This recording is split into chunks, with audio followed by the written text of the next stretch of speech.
মহান মালিকের দরবারে অন্তরের অন্তল স্থল থেকে ঈমানি আওয়াজকে উঁচু করে কালিমাতুশ শুকর আদায় করি। সকলে বলি আলহামদুলিল্লাহ। আল্লাহ পাক রব্বুল আলামিনের অসংখ্য অগণিত নিয়ামত ও শুকর যে আল্লাহ তাআলা আমাদেরকে মহাব্বত করে ভালোবেসে আল্লাহর পবিত্র ঘর মসজিদে আসার জন্য সুযোগ দান করেছেন। আল্লাহ পাক রব্বুল আলামিনের ইবাদত করার মতন তৌফিক আল্লাহ তাআলা আমাদেরকে দান করেছেন। দিনের কিছু কথা বলা এবং শোনার মতন তৌফিক এবং সুযোগ আল্লাহ সুবহানাহু ওয়া তাআলা দান করলেন। সেই মালিকের দরবারে সর্বপ্রথম শুকরিয়া আদায় করা আমাদের প্রত্যেকেরই কর্তব্য এবং দায়িত্ব। আল্লাহ পাক রব্বুল আলামিনের প্রশংসা করলে আল্লাহ পাক রব্বুল আলামিন খুশি হয়। এজন্য আল্লাহ পাক রব্বুল আলামিন তার সবথেকে বড় এবং শ্রেষ্ঠ ইবাদত, যেই ইবাদতটা করলে মানুষ মুসলমান থাকে, না করলে মানুষ মুসলমান থাকে না, এমন একটা ইবাদতের ভিতরে সর্বপ্রথম যেই আয়াতে কারীম, যেই কথা আমরা বলি, আল্লাহ পাক রব্বুল আলামিন এমন একটা সূরা, এমন একটা আয়াত আমাদেরকে দান করলেন, যেই আয়াতটা না পড়লেই নামাজ হয় না। লা সালাতা লিমান লাম ইয়াকরাউ বিফাতিহাতিল কিতাব, যে ব্যক্তি সূরাতুল ফাতিহা নামাজের ভিতরে তেলাওয়াত করবে না তার নামাজই হবে না। তো এই সূরার ভিতরে আল্লাহ পাক রব্বুল আলামিন বলেন আলহামদুলিল্লাহি রাব্বিল আলামিন। নামাজটা নফল হোক, নামাজটা ফরজ হোক, নামাজটা সুন্নাত হোক, নামাজটা ওয়াজিব হোক, নামাজটা তারাবি হোক, নামাজটা তাহাজ্জুদ হোক, যেই নামাজ হোক না কেন, যখনই পড়ুক না কেন, এই সূরা না পড়লে তার নামাজই হবে না। তো এই জন্য এমন একটা সূরা, এমন একটা ইবাদতের সর্বপ্রথম বাক্যটা আল্লাহ পাক রব্বুল আলামিন করে দিয়েছেন আলহামদুলিল্লাহি রাব্বিল আলামিন। সর্বাধিক প্রশংসা ওই আল্লাহ পাক রব্বুল আলামিনের জন্য, যিনি উভয় জগতের মালিক, অর্থাৎ দুনিয়ারও মালিক, আখিরাতেরও মালিক। সেই মহান মালিকের দরবারে আমাদের প্রত্যেকেরই বেশি বেশি আল্লাহর প্রশংসা করার দরকার আছে না নাই? এজন্য আমরা বেশি বেশি সেই মহান আল্লাহ পাক রব্বুল আলামিনের প্রশংসা করব। প্রশংসা করলে আল্লাহ পাক রব্বুল আলামিন খুশি হয়, আর প্রশংসা করলে শয়তান অসন্তুষ্ট হয়। প্রশংসা না করলে শয়তান খুশি হয়, প্রশংসা না করলে আল্লাহ পাক রব্বুল আলামিন অসন্তুষ্ট হয়। বান্দারে সব কিছু আমি দিলাম, আমি তোদেরকে সব দিলাম, কেন তোমরা আমি আল্লাহ পাক রব্বুল আলামিনের প্রশংসা করবে না? দুনিয়ার কোন মানুষ যদি আমাকে কোনো বিপদ থেকে উদ্ধার করে, টাকা দিয়ে হোক, অন্য কথা দিয়ে হোক, অন্য কোনো জিনিস দিয়ে হোক, যদি আমাকে সাহায্য করে, তো আমরা তার প্রশংসায় পঞ্চমুখ হয়ে যায়। আমরা সবসময় তার প্রশংসা করতে থাকি, মানুষের কাছে বলে বেড়াই এবং বলতে থাকি, আরে অমুকের ছেলে, অমুক একটা মানুষই ছেলে একটা রেখে গেছে অমুক, আরে লোক তো অনেক ভালো, সে মানুষকে সাহায্য করে। দেখা যাচ্ছে আপনাকে ছাড়া অন্য কাউকে সাহায্য করেই নাই, বরং শুধুমাত্র আপনাকেই সাহায্য করেছে। এজন্য আপনি একটু সাহায্য পাওয়ার কারণে আপনি তার প্রশংসা করতে আসেন। আর যে মালিক আহকামুল হাকিমিন, আশরাফুল মাখলুকাত, আমাদেরকে সৃষ্টির সেরা জীব হিসেবে সৃষ্টি করলেন, সেই মহান আহকামুল হাকিমিনের প্রশংসা করার দরকার আছে না নাই? এই জন্য আমরা সর্বপ্রথম সেই মহান আল্লাহ পাক রব্বুল আলামিনের দরবারে শুকরিয়া আদায় করছি, যিনি আমাদেরকে আজকে এই মহাপবিত্র জুমার দিনে আল্লাহর হুকুম পালন করার জন্য আসার তৌফিক দিয়েছেন। আলহামদুলিল্লাহ। আল্লাহ পাক রব্বুল আলামিন বলেন, বান্দারে আমি তোমাদেরকে দুনিয়ায় পাঠিয়েছি দুইটা জিনিস দিয়ে, একটা হলো হায়াত আর একটা হলো মউত। তোমাদের সঙ্গে হায়াতও আছে, তোমাদের সঙ্গে মউতও আছে। তো আমি আল্লাহ পাক রব্বুল আলামিন হায়াত এবং মউতের মাঝখানে যে সময়টা দিয়েছি, অর্থাৎ জীবনের শুরু থেকে জন্ম এবং মৃত্যুর মাঝখানে যে হায়াত নামক একটা জিন্দেগি, একটা সার্টিফিকেট, একটা পাসপোর্ট তোমাদেরকে দিয়েছি এই জগতে থাকার জন্য অনুমতি প্রাপ্ত অনুমতি পাত্র তোমাদেরকে দান করা হয়েছে। যেই দিন তোমার এই অনুমতি পাত্রর মেয়াদ শেষ হয়ে যাবে, দুনিয়ার কোন মানুষ তোমাদেরকে এই পৃথিবীতে রাখতে পারবে না, পারবে না। এই জন্য আল্লাহ পাক রব্বুল আলামিন বলেন, আল্লাযী খালাকাল মাউতা ওয়াল হায়াত লিয়াবলুয়াকুম আইয়ুকুম আহসানু আমালা। আমি আল্লাহ পাক রব্বুল আলামিন সৃষ্টি করেছি, আমি আল্লাহ পাক রব্বুল আলামিন আল্লাযী খালাকাল মাউত ওয়াল হায়াত, তোমাদেরকে আমি আল্লাহ তাআলা জন্ম দিয়েছি, হায়াত দিয়েছি, এবং আমি আল্লাহ তাআলা সৃষ্টি করেছি মৃত্যু। লিয়াবলুয়াকুম আইয়ুকুম আহসানু আমালা, এবং এজন্যই আমি তোমাদেরকে এই জগতে পাঠিয়েছি, এই জগতে তোমাদেরকে জন্ম দিয়েছি, এই জগতে তোমাদেরকে আমি পাঠিয়েছি, প্রেরণ করেছি এজন্য। লিয়াবলুয়াকুম, আমি তোমাদেরকে পরীক্ষা করতে চাই, আইয়ুকুম আহসানু আমালা, কে সবথেকে ভালো আমল করে। এজন্য আমি আল্লাহ তাআলা তোমাদেরকে জগতে পাঠিয়েছি পরীক্ষা করার জন্য। আল্লাহ পাক রব্বুল আলামিন এই জগতে আমাদেরকে হায়াত দিয়েছেন। আমরা সকলে চাই আমাদের হায়াত কমে না যাক। আমরা কয়েকটা জিনিস আমরা চাই যে এই কয়েকটা জিনিস আমাদের কাছ থেকে চলে না যাক। এটা প্রত্যেকটা মানুষ চায়। এক নম্বরে হায়াত চাই, যে আমার মৃত্যু না হোক, সবাই চাই আমার মৃত্যু না হোক। দুই নম্বর যৌবনকাল চাই, যে আমার যৌবনকাল কখনো যেন ভাটা না পড়ে, যৌবনকাল শেষ না হয়ে যায়, এটা সমস্ত মানুষ চায়। তিন নম্বরে মানুষ চায় তার কণ্ঠ, যে আমার কণ্ঠটা ভালো থাকুক, আমার কথার দ্বারা আমি মানুষকে আমার দিকে আকৃষ্ট করব, বা আমার কথা শুনে আমার সুর শুনে মানুষ পাগল হয়ে যাবে, এটা মানুষ কিন্তু চায়। আর একটা জিনিস সবাই চায়, সে নিজে না চাইলেও অন্য মানুষে চায়, নিজে না চায় কিন্তু অন্য মানুষ চায়, যে আখলাক চরিত্র সবাই চায় সব মানুষের চরিত্র ভালো হয়ে যাক। আমি চাই না যে আমার চরিত্র ভালো হয়ে যাক, কিন্তু আরেকজন চাই যে ইমাম সাহেবের চরিত্র ভালো হয়ে যাক। মানে এই আখলাকটা সবাই চায় যে অন্যের ভালো, অন্য ভালো হয়ে যাক, আমি খারাপ থাকি কিন্তু অন্য ভালো হয়ে যাক, তার চরিত্র ভালো হয়ে যাক। আর একটা জিনিস মানুষ চায়, সেটা হলো রাজত্ব, ক্ষমতা। দুনিয়ায় এই সব কিছু মানুষ কিন্তু চায় স্থায়িত্ব, কিন্তু এই সব জিনিস কিন্তু স্থায়িত্ব না। আর একটা জিনিস মানুষ চায়, যে তার চেহারার সৌন্দর্য।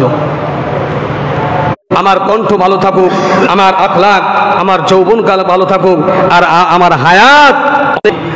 আমরা চাই স্থায়িত্ব থাকুক, কিন্তু আসলে এই জিনিসটা কি স্থায়িত্ব থাকার জিনিস? দুনিয়ায় কিন্তু এই জিনিস স্থায়িত্ব না। আল্লাহ পাক রব্বুল আলামিন আখিরাতে এই জিনিসগুলো আমাকে আপনাকে স্থায়িত্ব দান করবেন। আল্লাহর হাবিব জনাবে মুহাম্মদুর রাসূলুল্লাহ সাল্লাল্লাহু আলাইহি ওয়াসাল্লাম হাদিসের ভিতরে বর্ণনা করেছেন, কিয়ামতের ময়দানে দুনিয়ার যত চাহিদা মানুষের আছে সমস্ত চাহিদা আল্লাহ তাআলা পূরণ করবেন। যদি জান্নাতে যাইতে চাও, যদি জান্নাতের বাসিন্দা হতে পারো, জান্নাতের মালিক হয়ে যাও, আল্লাহর সন্তুষ্টি কামনা করো, আল্লাহর সন্তুষ্টি যদি পেয়ে যাও, আল্লাহ পাক রব্বুল আলামিন তোমার পরে যদি সন্তুষ্ট হয়ে যায়, وإنما توفون أجوركم يوم القيامة فمن زحزح عن النار وأدخل الجنة فقد فاز وما الحياة الدنيا إلا متاع الغرور।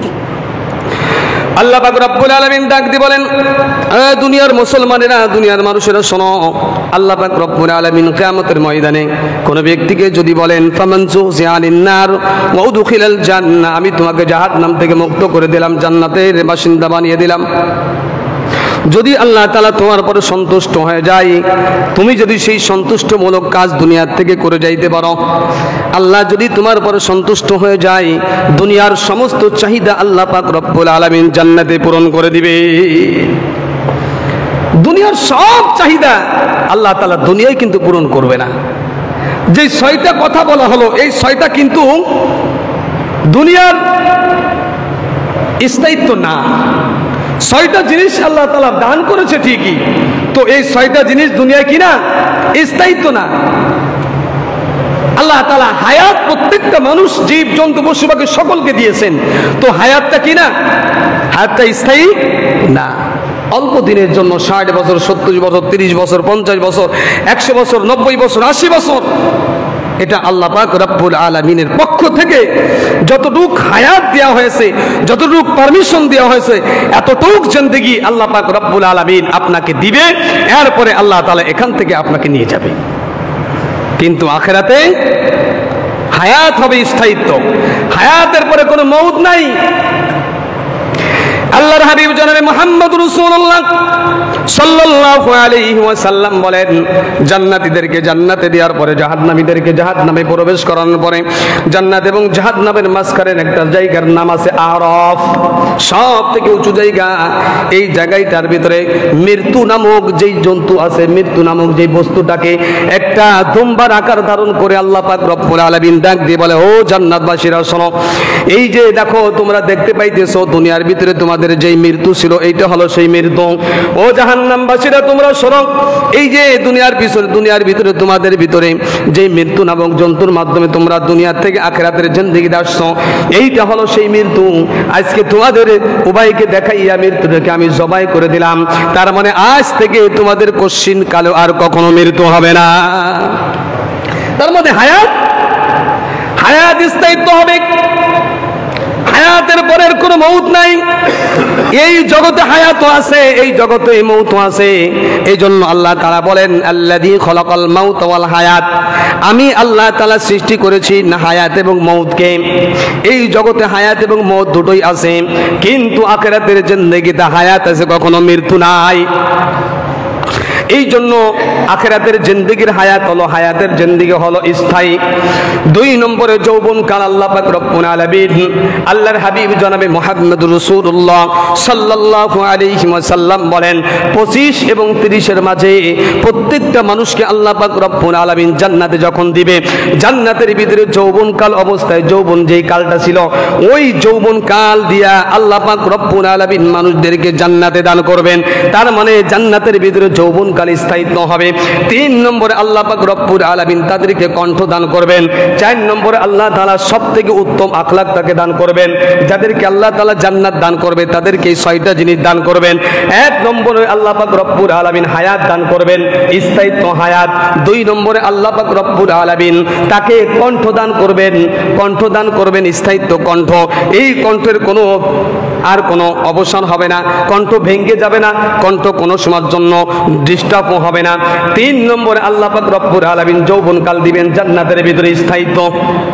4 নম্বরে আল্লাহ পাক রব্বুল আলামিন আখলাক দিবে, উত্তম আখলাক, জান্নাতের ভিতরে উত্তম আখলাক দিবে। 5 নম্বরে আল্লাহ পাক রব্বুল আলামিন তোমাকে রাজত্ব দান করবে। আল্লাহর হাবিব জনাবে মুহাম্মদুর রাসূলুল্লাহ সাল্লাল্লাহু আলাইহি ওয়াসাল্লাম বলেন, মান ক্বালা লা ইলাহা ইল্লাল্লাহু দাখালাল জান্নাহ, যেই ব্যক্তি কলেমা লা ইলাহা ইল্লাল্লাহ পড়ে জান্নাতে প্রবেশ করবে, ওই ব্যক্তিকে আল্লাহ পাক রব্বুল আলামিন কিয়ামতের ময়দানে এই দুনিয়ার থেকে 10 দুনিয়ার সমতুল্য একটা জান্নাত আল্লাহ তাকে দান করবেন। আর ওই রাজত্বের রাজা আল্লাহ পাক রব্বুল আলামিন তাকে দান করে দিবেন।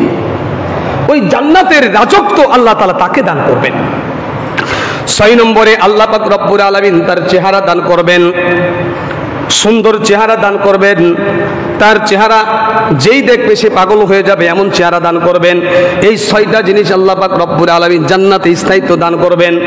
দুনিয়ার ভিতরে আল্লাহ পাক রব্বুল আলামিন এই 6টা জিনিস দিয়েছেন, তবে এই 6টা জিনিস কিন্তু স্থায়িত্ব না, অল্প দিনের জন্য। অল্প দিনের জন্য চেহারা থাকে, অল্প দিনের জন্য রাজত্ব থাকে, অল্প দিনের জন্য যৌবনকাল থাকে, অল্প দিনের জন্য হায়াত থাকে। এই সব কিছু দেখেন না, আমাদের কণ্ঠ মাঝে সাঝে কি হয়ে যায়, ডিস্টার্ব হয়ে যায়, ভেঙে যায়, আওয়াজ নষ্ট হয়ে যায়। যে আওয়াজ আছে এই আওয়াজটা থাকে না। যেরকম ভাবে ঈদের আগে 2 দিন আগেও আমার অবস্থা এরকম হয়েছিল। সব কিছুর মালিক হলো আল্লাহ, এটা আমার আপনার বিশ্বাস করতে হবে। তো ভাইরা আমার, আল্লাহ পাক রব্বুল আলামিন হায়াত এবং মউত দান করেছেন। তো এই হায়াত এবং মউতের মাঝখানে যে আমল আমরা করব, এই লিয়াবলুয়াকুম আইয়ুকুম আহসানু আমালা, এই আমলের পরীক্ষা আল্লাহ পাক রব্বুল আলামিন কিয়ামতের ময়দানে আমার আপনার কাছ থেকে নেবেন। সম্মানিত হাজিরিন, আল্লাহ পাক রব্বুল আলামিন, তো দুনিয়ায় আমরা আসছি আল্লাহর ইবাদতের জন্য, আল্লাহর গোলামি করার জন্য, আল্লাহর হুকুম পালন করার জন্য।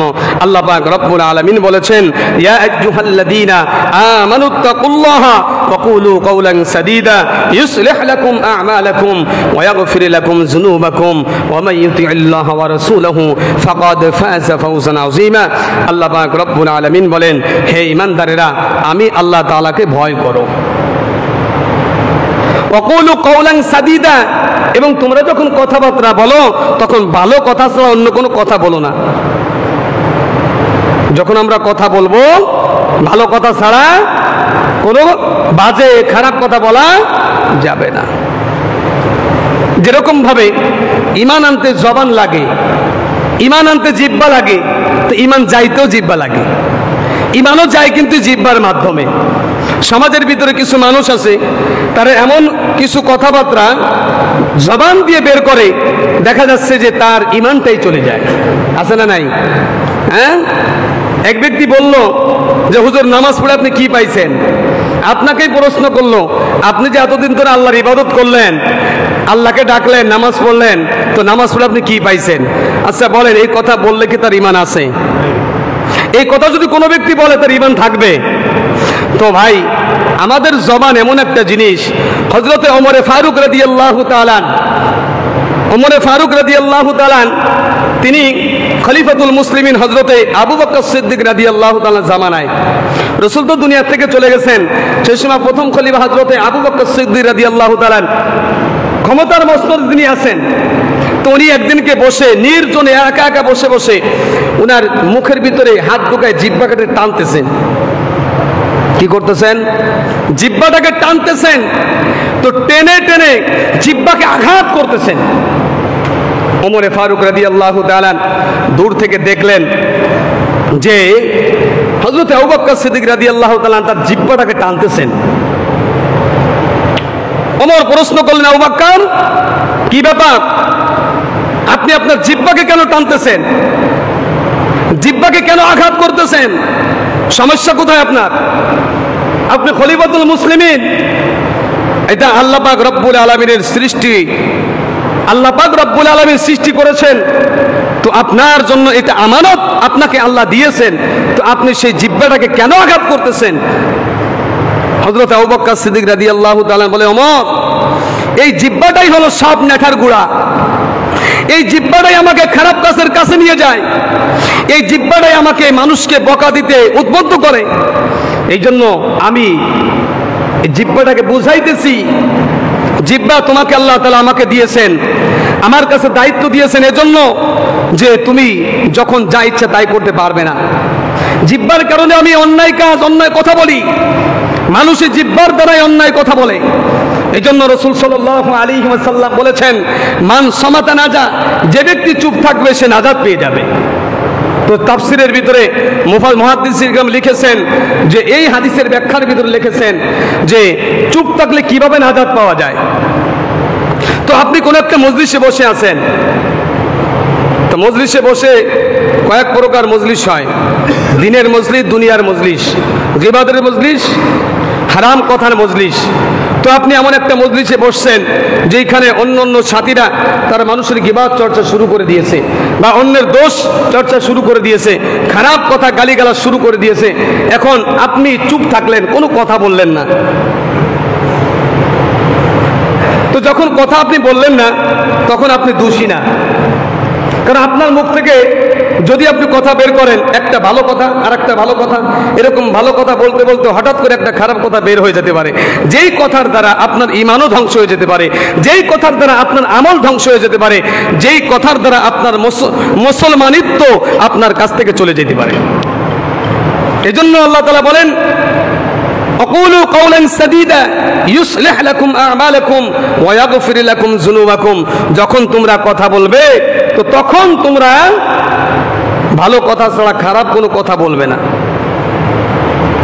হযরত আবু বকর সিদ্দিক বলেন, আমি জিহ্বাটাকে টেনে আমি বুঝাইতেছি, জিহ্বারে তোমাকে আল্লাহ তাআলা আমাকে দিয়েছেন ঠিক, তবে এই জিহ্বা দ্বারা তুমি কোনো খারাপ কথা বলতে পারবে না। হযরত আবু হুরায়রা রাদিয়াল্লাহু তাআলা একটা হাদিস বর্ণনা করেছেন। হযরত আবু সাঈদ খুদরী রাদিয়াল্লাহু তাআলা তিনি বলেন যে মানুষ যখন ঘুমায়, ঘুমের থেকে যখন ওঠে, ঘুম থেকে জাগ্রত হওয়ার পরে মানুষের শরীরের প্রত্যেকটা অঙ্গ প্রত্যঙ্গ জিহ্বার কাছে মিনতি করা শুরু করে দেয়। জিহ্বারে, শোনো, তুমি যদি ঠিক হয়ে চলো আমরাও তোমার সঙ্গে ঠিক হয়ে যাব, তুমি যদি বেঁকা চলো আমরাও বেঁকা চলবো। অতএব সমস্ত অঙ্গ প্রত্যঙ্গ জিহ্বার কাছে। হযরত আবু সাঈদ খুদরী রাদিয়াল্লাহু তাআলা বলেন, রাসূল আরবি সাল্লাল্লাহু আলাইহি ওয়াসাল্লাম বর্ণনা করেছেন, তিনি বলেছেন, আবু সাঈদ খুদরী রাদিয়াল্লাহু তাআলা হাদিসটা বর্ণনা করেন, মানুষ যখন ঘুমিয়ে থাকে, ঘুমের থেকে যখন জাগ্রত হয়, প্রত্যেকটা অঙ্গ প্রত্যঙ্গ, সব অঙ্গ প্রত্যঙ্গ জিহ্বার কাছে বিনয় করে, জিহ্বার কাছে কাকুতি মিনতি করে। জিহ্বারে, শোনো, তুমি চলাফেরা করবে, মানুষের সঙ্গে কথাবার্তা বলবে, তবে তোমার জবান দিয়ে তুমি জিহ্বা যদি সঠিক কথাগুলো বলো, তুমি জিহ্বা যদি ভালো কথাগুলো না বলো, ভালো কথা যদি বলো, তাহলে আমরা তোমার সঙ্গে ভালো হয়ে থাকতে পারবো। আর যদি তুমি জিহ্বা খারাপ পথে চলো, খারাপ কথাগুলো বলো, তাহলে আমরাও তোমার সঙ্গে বাঁকা হয়ে চলতে বাধ্য হয়ে যাব। এই জন্য জিহ্বার কাছে কাকুতি মিনতি করে। জিহ্বারে, শোনো, জবান দ্বারা কখনো ভালো কথা ছাড়া খারাপ কথা বলা যাবে না। এই জন্য আল্লাহ নবী, বিশ্ব নবী মুহাম্মদ রাসূলুল্লাহ সাল্লাল্লাহু আলাইহি ওয়াসাল্লাম বলেন, যদি কোনো ব্যক্তি জিহ্বার হেফাজত করতে পারে, দুইটা জিনিসের হেফাজতের কথা আল্লাহ নবী বলেছেন, তার ভিতরে 1 নম্বরে বলেছেন জিহ্বার হেফাজত করা, 2 নম্বরে লজ্জা স্থানের হেফাজত করা। দুইটা জিনিসের হেফাজত যদি কোনো ব্যক্তি করে, আর এই দুইটা জিনিসের হেফাজতের দায়িত্ব যদি কোনো বান্দা বান্দি নিতে পারে, আমি রাসূল তার জান্নাতের জিম্মাদার নিয়ে নিলাম। তাহলে জিহ্বাটা খুবই মারাত্মক জিনিস। এই জন্য একজন বলল, ভাই আল্লাহর ইবাদত করলেন এত বছর ধরে, আপনার বয়স 40 বছর, আপনার বয়স 35 বছর, আপনার বয়স 60 বছর হয়ে গেছে, আপনি 20 বছর থেকে নিয়ে আপনি নামাজ পড়া শুরু করে দিয়েছেন। আপনি যখন নামাজ পড়া শুরু করে দিন, আজকে 40 বছর নামাজ পড়েন, নামাজ পড়লে আপনি কি পাইছেন, আল্লাহ কি দিছে, এই কথা বলতে দেরি আছে, ওই লোকটার থেকে ঈমান ধ্বংস হতে দেরি হয় নাই। আর এই লোকটা যদি পরবর্তীতে আমার নতুন করে মুসলমান না হয়ে যায়, ইসলামের ছায়া তলে না আসে, আল্লাহ এবং আল্লাহ রসুলের পরিমাণ গ্রহণ না করে, ওই লোকটা যদি মারা যায়, আমরা যদি জানতে পারি ওই লোকটা মারা গেছে কিন্তু সে পরবর্তীতে মানে নাই, রসুল বলেন ওই লোকটাকে জানাজার নামাজ দেওয়া জায়েজ নাই, ওই লোকটাকে মুসলমানের কবরস্থানে কবর দেওয়া অর্থাৎ দাফন করাও ওই লোকটাকে জায়েজ নাই, কারণ ওটা মুসলমান না। ওরা কি না? কারণ একজন মুসলমানের না দাম। আল্লাহ নবী বিশ্ব নবী মুহাম্মদ রাসূলুল্লাহ সাল্লাল্লাহু আলাইহি ওয়াসাল্লাম বলেন, এই দুনিয়াটা ধ্বংস হবে যতদিন পর্যন্ত এই দুনিয়াটা ধ্বংস হবে না, যতদিন এই দুনিয়ার ভিতরে একজন ইমানদার থাকবে, মুসলমান থাকবে। আল্লাহ কিন্তু বলে নাই, যে রসুলও বলে নাই যদি কোনো যদি মক্কা এবং মদিনা বা মক্কা যতদিন থাকবে দুনিয়া ধ্বংস হবে না, মক্কা ধ্বংস হয়ে যাবে তারপরে দুনিয়া ধ্বংস হবে, এমন কোনো কথা বলে নাই। কিন্তু বলেছেন একজন ইমানদার যখন দুনিয়ার ভিতরে থাকবে, একজন ইমানদার থাকা অবস্থা আল্লাহ দুনিয়াকে ধ্বংস করবে না। যখন আল্লাহ পাক রব্বুল আলামিন দুনিয়া জমিন থেকে ইমানদারদেরকে আল্লাহ তাআলা উঠিয়ে নিয়ে যাবেন, ইমানদার যখন চলে যাবেন তখন আল্লাহ তাআলা কাফের বেঈমান অমুসলমানদের পরে কিয়ামত কায়েম করে দিবেন। এই জন্য মুসলমানের অনেক দাম, ইমানের অনেক দাম। আল্লাহ রাসূল সাল্লাল্লাহু আলাইহি ওয়াসাল্লাম বলেন, সামান্য যদি ইমান নিয়ে কোনো ব্যক্তি কবরে যাইতে পারে সেও জান্নাতে যাবে। মান ক্বালা লা ইলাহা ইল্লাল্লাহু দাখালাল জান্নাহ। কিন্তু ইমান নিয়ে যাইতে হবে, বেঈমান হয়ে গেলে দুনিয়াতেও তার আর আখিরাতে তো তার জাহান্নাম ছাড়া কোনো গতি নাই। এই জন্য জবানের হেফাজত করা, জবান দ্বারা কোনো খারাপ কথা, জবান দ্বারা কোনো খারাপ বাক্য উচ্চারণ করা, এমন কিছু কথাবার্তা আমরা বলি যেই কথার দ্বারা আমার ঈমান চলে যায়। কিছুদিন আগে এই যে মাস ফর গাজা অনুষ্ঠিত হলো, তো একজন ভদ্র একজন লোক, খুব সুদর্শন চেহারা, ভালো চেহারা, উচ্চলম্ব ভালো। তো আমি যখন এই অনুষ্ঠান থেকে আসতেছিলাম ফিরে, একজন আমি গাড়িতে উঠতেছিলাম, একজন জিজ্ঞাসা করছে ভাই কই গেছিলেন? বললাম যে অমুক জায়গায় গিয়েছিলাম। তো পিছন থেকে আর একটা লোক বলতেছেন যে আপনি যে গেলেন যে কি লাভ হলো? আপনি যে গেলেন কি লাভ হয়েছে আপনার? আপনার কোনো লাভ হয়েছে? এটা করে কোনো লাভ হবে? তো আমি পিছন থেকে তাকাই বললাম আপনি কি মুসলমান? আমার মনে হয় না যে আপনি মুসলমান। বাইতুল আকসা এটা কার ঘর? কথা বলেন না কেন? বাইতুল আকসা যেটাকে আমরা বলি বাইতুল মুকাদ্দাস, এটা কার ঘর? আল্লাহর ঘর। সমস্ত নবীদের কেবলা ছিল, আমাদের নবীরও কেবলা ছিল। তা ওই ঘরকে রক্ষা করা মুসলমানের ইমানের দায়িত্ব কিনা? ইমানের দায়িত্ব। যদি ইমানের দায়িত্ব থাকে যে ওই ঘরকে রক্ষা করা প্রত্যেকটা মুসলমানের পরে দায়িত্ব, তবে এই অনুষ্ঠানে অংশগ্রহণ করাও ইমানের দায়িত্ব। কারণ আল্লাহ বলেছেন একজন মুসলমান আর একজন মুসলমানের ভাই, রসুলও বলেছেন। তো আল্লাহ এবং রসুলের কথার সমন্বয় হলো একজন মুসলমান আর একজনের মুসলমান। যেরকম আমাদের একজন মানুষের বিভিন্ন অঙ্গ প্রত্যঙ্গ থাকে, একটা শরীরের সঙ্গে হাত থাকে, পা থাকে, আঙ্গুল থাকে, চোখ থাকে, কান থাকে, বিভিন্ন অঙ্গ প্রত্যঙ্গ থাকে না? তো একজন মুসলমান আর একজন মুসলমান হলো একটা অঙ্গের মতন। তো একটা অঙ্গ যদি হাত কাটে তাহলে কলিজায় ব্যথা লাগে। তো একজন মুসলমান বিপদে পড়ছে, ওই মুসলমানকে হেফাজত করা, ওই মুসলমানকে হেফাজত করার দায়িত্ব আরেকজন মুসলমানের। তো এটা ইমানি দায়িত্ব। কিসের দায়িত্ব? তো লোকটা কথা বলার পরে আমি তাকে সুন্দর একটা দিলাম যে কেউ যদি বলে নামাজ পড়ে কি লাভ হয়েছে, কেউ যদি বলে হজ করে কি লাভ হয়েছে, কেউ যদি বলে রোজা রেখে কি ফায়দা হয়েছে, এই লোকটাকে কোনো বিচার নাই, এই লোকটাকে হত্যা করে দিয়ে শরীয়তে জায়েজ। লোকটা যখন এই কথা আমি বললাম তো আমার দিকে চোখটা গরম করে তাকাইল। আমি বললাম চোখটা গরম করে তাকাইলে কোনো লাভ নাই, ইসলামী হুকুমত হলে আপনাকে দৌড়েই একদম হত্যা করে ফেলা হতো, কোনো ছিল না। কারণ আপনি যে কথা বলেছেন এটা ঈমান ধ্বংসের একটা কারণ। ঈমান ধ্বংসের কারণ হলো মুখ দিয়ে এমন কিছু বাক্য বের করা যেই কথার কারণে আল্লাহ এবং আল্লাহ রসুল অসন্তুষ্ট হয়ে যায়। আপনি নামাজ পড়লেন, আপনি রোজা রাখলেন, রমজানের রোজা রাখছে 30টা 29টা, এখন যদি কেউ আপনাকে বলে রোজা রেখে কি হয়েছে আপনার, বরং আপনার শরীরের ক্ষতি হয়েছে, নামাজ পড়ে কি হয়েছে, বরং আপনার সময় লস হয়েছে, এই বাক্য যদি কোনো ব্যক্তি বলে ও কি ইমানদার? কি মনে করেন ও কি ইমানদার? ও কি মুসলমান? মুসলমান হতেই পারে না। তো আমাদের সমাজের ভিতরে কিছু মানুষ এমন আছে যারা জবান দিয়ে এমন খারাপ কথা উচ্চারণ করে যে কথার দ্বারা মানুষের তার ঈমান চলে যাইছে, অথচ তার একটু খবর নাই যে আমার ঈমান ধ্বংস হয়ে গেছে, ঈমান চলে যাচ্ছে। আল্লাহ পাক রব্বুল আলামিনের সঙ্গে কাউকে শরীক করা ঈমান ধ্বংসের একটা কারণ। আল্লাহর হুকুমকে অমান্য করা ঈমান ধ্বংসের একটা কারণ। আমি নামাজ পড়ি না কিন্তু নামাজকে স্বীকার করি, আমি রোজা রাখি না রোজাকে বিশ্বাস করি, আমি হজ করি না কিন্তু হজ বিশ্বাস করি, যাকাত দিই না যাকাত দিয়ে আল্লাহর হুকুম এটা আমি বিশ্বাস করি, তো ঈমানদার।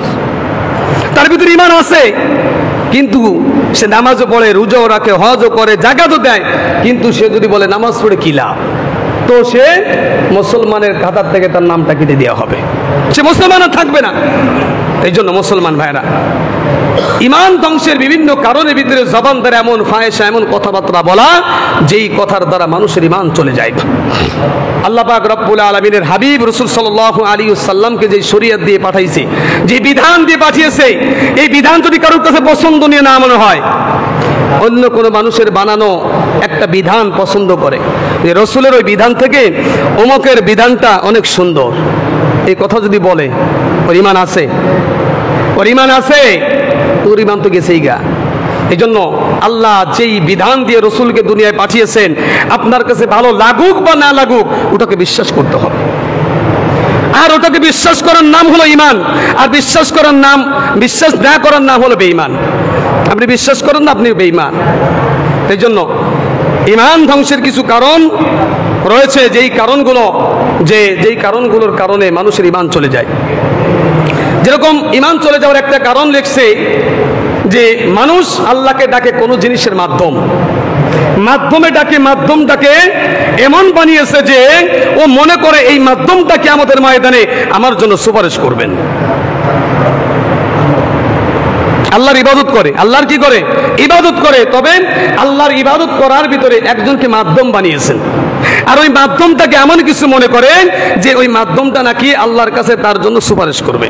আল্লাহ তাআলা বলেন, কুল লিল্লাহি শাফাআতু জামিয়া লাহু মুলকুস সামাওয়াতি ওয়াল আরদ। শাফায়াত তো কেউ করতে পারবে না, তো শাফায়াত আল্লাহ তাআলা যাকে সুপারিশ করার অনুমতি দিবে সেই পাবে, আর সেই মাধ্যম একমাত্র রসুল হতে হবে। রসুল ছাড়া অন্য কোনো মাধ্যম, আল্লাহকে পাওয়ার জন্য অন্য কোনো মাধ্যম পাওয়া যাবে না। যদি আল্লাহর ইবাদত করার জন্য, আল্লাহকে পাওয়ার জন্য রসুলকে মাধ্যম না বানিয়ে অন্য কোনো মানুষকে মাধ্যম বানায়, আর এটা মনে করে যে আমার ওই বাবা, আমার ওই পীর, আমার অমুক তমুক, সে আমাকে কিয়ামতের ময়দানে আল্লাহর কাছে যে আমার জন্য সুপারিশ করে আমাকে জান্নাতে নিয়ে যাবে, তো আল্লাহ রসুল বলেন এটা হলো ঈমান ধ্বংসের আরেকটা কারণ। আল্লাহকে পাওয়ার মাধ্যম একমাত্র রসুল, আল্লাহকে পাওয়ার মাধ্যম কি? একমাত্র রসুল। রসুলকেই মাধ্যম বানাইতে হবে। রসুল যেভাবে আমাদেরকে চলতে বলেছেন, যেভাবে করতে বলেছেন, ওইভাবে করলে, ওই বিধানগুলো মানলে আমরা আল্লাহর জান্নাতে যেতে পারবো। এই জন্য আমরা রসুলের বিধানটাকে আমরা মেনে নিব। আল্লাহ পাক রব্বুল আলামিন আরো কিছু কারণ বলেছেন। মুসলমান, কোন মুসলমান যদি কোনো কাফের মুশরিককে, কোন মুসলমান কোন কাফের মুশরিককে যদি, কোন কাফেরকে বা কোন মুশরিককে কাফের মনে না করে, সে মুসলমান। সে কি? সে নিজে মুসলমান, কিন্তু একজন অমুসলমান যে মূর্তি পূজা করে, যে আগুন পূজা করে, যে দেবদেবীর পূজা করে, যে সূর্যের পূজা করে, যে গাছগাছালির পূজা করে, এদেরকে যদি সে কাফের মনে না করে তো সে নিজে কাফের, অর্থাৎ সে মুসলমান না। আর মুসলমান না হলে তো অমুসলমান। অর্থাৎ একজন মুসলমান সে যদি আর একজন মুশরিককে, একজন কাফেরকে যদি কাফের মনে না করে, তাহলেও তার ঈমান নষ্ট হয়ে যাবে, ঈমান ধ্বংস হয়ে যাবে। আমাদের সমাজের ভিতরে আমরা চেহারা দেখে বলি লোকটা অনেক ভালো, চেহারা দেখেই লোকটা অনেক ভালো। রাসূল সাল্লাল্লাহু আলাইহি সাল্লাম হাদিসটা অনেকদিন শোনাইছি, অনেকবার শোনাইছি। রাসূল সাল্লাল্লাহু আলাইহি ওয়াসাল্লামের সামনে একজন সাহাবী একজনকে ভালো বললেন। একজন সাহাবী একজনকে কি বলছেন? ভালো বলছেন। রাসূল সাল্লাল্লাহু আলাইহি ওয়াসাল্লাম বললেন, তুমি লোকটাকে ভালো বললে, লোকটার সঙ্গে কোনোদিন লেনদেন করেছো? কয় না। তো লোকটার সঙ্গে কোনোদিন সফর করেছো? কয় তাও করি নাই। তা তুমি লোকটাকে ভালো কিভাবে বললে? ভালো তো ওই লোকটা যেই লোকটার সাথে লেনদেন করার পরে তার লেনদেন ভালো, তাকে তুমি ভালো বলতে পারবে। যেই লোকটার সঙ্গে সফর করে, যদি সফর করার পরে তোমার মনে সাক্ষী দেয় যে না লোকটা ভালো, তখন ভালো। অর্থাৎ এক ব্যক্তিকে ভালো বলার আগে দুইটি কাজ। এক নম্বর, তার সঙ্গে লেনদেন করা লাগবে, ব্যবসা বাণিজ্য তাকে বলে, অথবা টাকার লেনদেন, ধার দেওয়া নেওয়া, অথবা ওই যে কি বলে কর্জে হাসানা দেওয়া নেওয়া। এইটা যদি কোনো ব্যক্তির সঙ্গে করার পরে সে যদি তার কথা মতন কাজ করে, তাকে ভালো বলা যাবে। দুই নম্বর, একজন ব্যক্তির সঙ্গে সফর করেছেন, দেখবেন সফরে ভালো মানুষ পরিচয় পেয়ে যায় যে কে ভালো আর কে খারাপ। কারণ যখন মানুষ সফর করে, এখন তো গাড়িগুড়ায় সফর করলে কষ্ট হয়। 3 ঘন্টা যখন আপনি বসে থাকবেন, তখন অটোমেটিক আপনার মেজাজটা কড়া হয়ে যাবে। একজন ভালো কথা বললেও আপনার কাছে ভালো লাগবে না। এখন গাড়ির থেকে নেমে তুমি এই কাজটা করো, তুমি এই কাজটা করো, তখন মেজাজটা এমনি খারাপ হয়ে যাবে। অর্থাৎ সফর করলে মানুষ বোঝা যায় যার চরিত্র আখলাক ভালো কি খারাপ, এটা সফর করলে, তার সঙ্গে সফর করলে আপনি বুঝতে পারবেন। এই জন্য রাসূল বললেন, যেই লোকটাকে ভালো বলার আগে তার সঙ্গে সফর করো, তারপরে তুমি বুঝতে পারবে লোকটা ভালো না খারাপ। এই লোকটার সঙ্গে লেনদেন করো, বুঝতে পারবে লোকটা ভালো না খারাপ। এখন তো কর্জে হাসানা দেওয়ার মতন লোক নাই, নেওয়ার মতন লোক আছে কিন্তু দেওয়ার মতন লোক নাই। আর দেওয়ার মতন লোক না থাকার কারণও আছে। কারণ হলো আমানতের খেয়ানত করা।